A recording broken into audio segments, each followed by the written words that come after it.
Beyond the Mic with Sean Dillon. We're joined on the star line by one of the rare breed of contestants on NBC's The Voice, the four-chair turn. From the Woodlands, Texas, we welcome Zae Romeo. Awesome. Hello. Zae, let's go beyond the mic. You're a pop artist, a photographer, and at one time you struggled. You've overcome foster care, and you found your forever home. Yet at one point, you ran away, and now you're on a media tour and on a national TV show. How do you feel now? I think it's definitely the craziest thing I've ever done. I know that I never expected to be here, and now that I'm here, it's just shocking and surprising.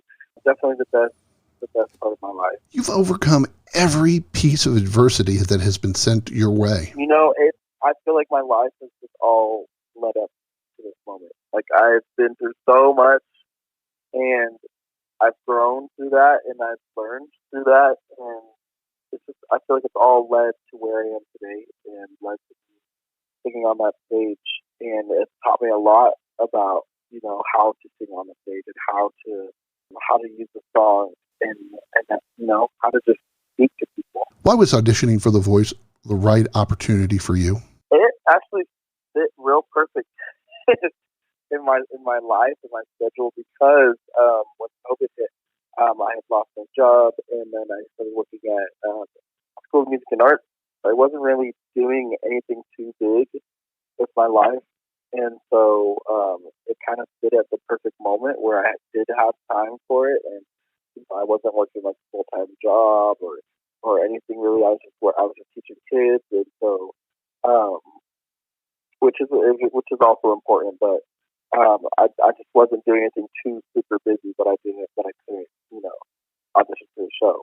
And so it just kind of fit real perfectly in my life right now. How did it feel working with kids? Then quarantine hits. So all these young minds, these bright young minds that you help changing and mentoring, that you were integral with, now all gone.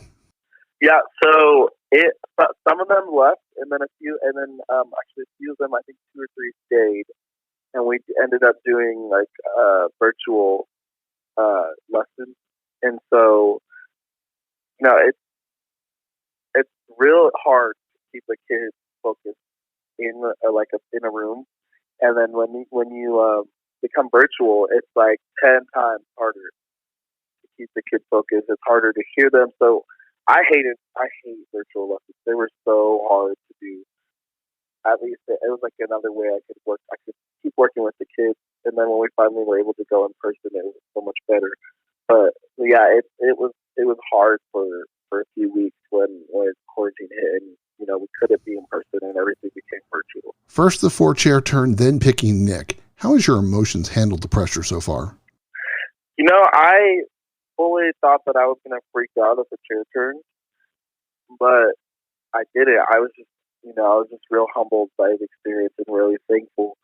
I was just sitting there. I was just kind of in shock. I was like, I was just seeking the 4 celebrities right now, and you know, it's like it's real crazy when you think about the fact that you're just all of a sudden, you know, you're on a stage and you're singing for, you know, these big names in music, and that's just not something everybody gets to do.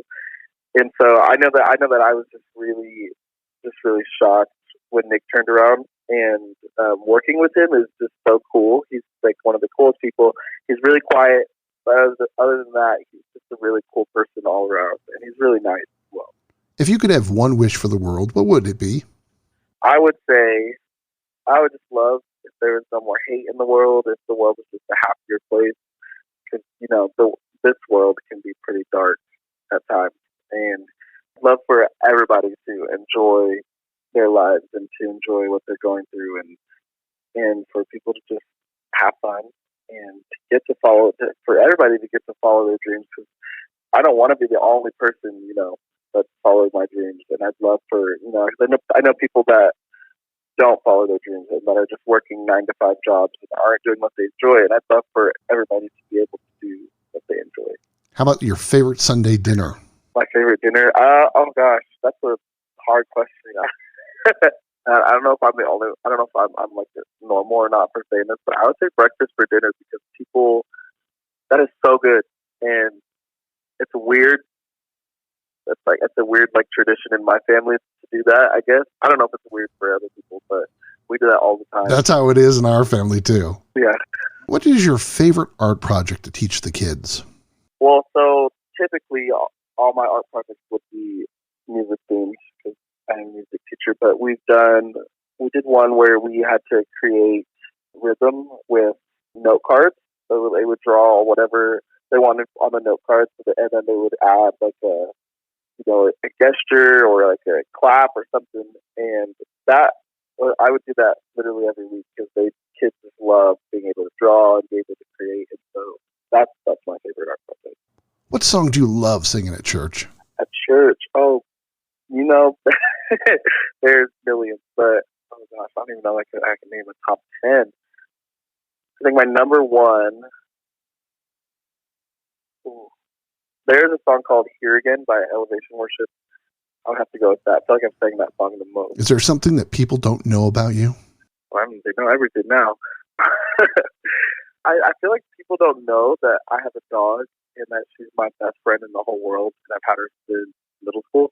She's literally my best friend. Her name is Bella. She's an Australian Shepherd, Great Pyrenees mix. And I got her in middle school as a Christmas gift. And I have had her ever since. She goes everywhere with me. She's moved houses with me. We do everything together. He's a Texas superstar who's shining bright during season 20 of NBC's The Voice. He loves teaching kids and has a dog named Bella. We thank Zae Romeo for taking the time to talk with us today. Hey, no problem. Thank you for having me. And that, my friends, is a Beyond the Mic shortcut.